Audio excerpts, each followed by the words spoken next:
Guys, update ko lang sa inyo. Magpreprito pala tayo ng isda oh. Yun. Matagal na pala nag-uulan. Kulo na yung ating kawali ah.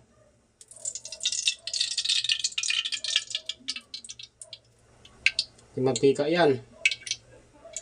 Matagal na kasing nag-uulan guys. Kaya ngayon lang ulit tayo nakapamalingki. Hirap lumabas. Isang linggo na yung ulan. Wala talaga, walang tigil. Walang tigil yung ulan dito sa amin, sa Maynila.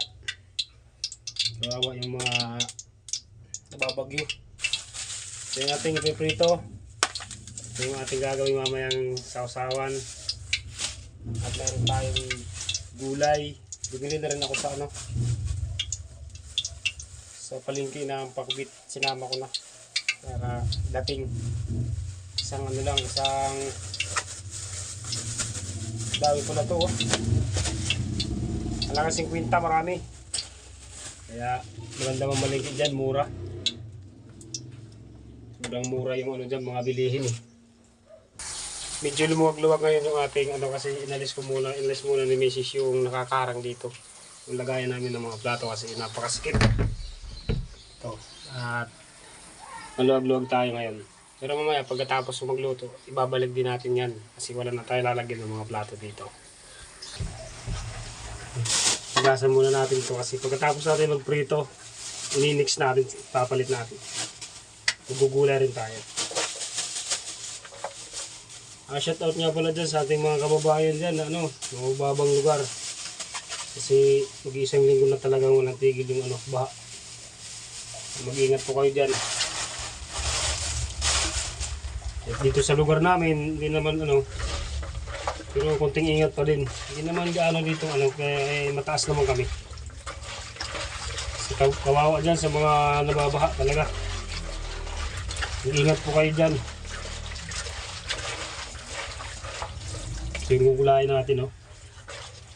Wow! Tawag dito ay pakbit hindi. Sapsoy. Tawag yan. Yan. Gisa lang natin yan mamaya. Ay, huwag ko lang. Napakasarap na naman. Yung kain.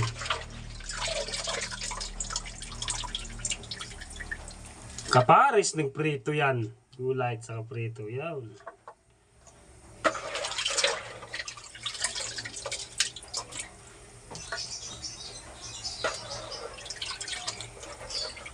Ayun na, malapit na.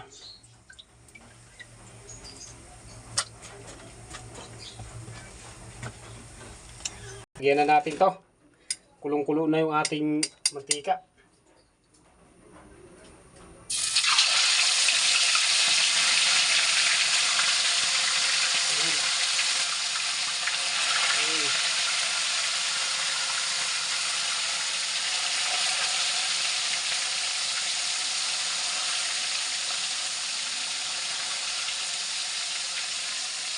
Ganun lang kasimple mga buddy magluto.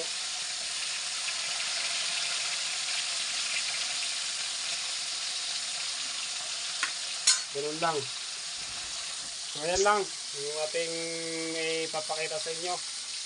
At mamaya papakita ko na lang yung paano kainin.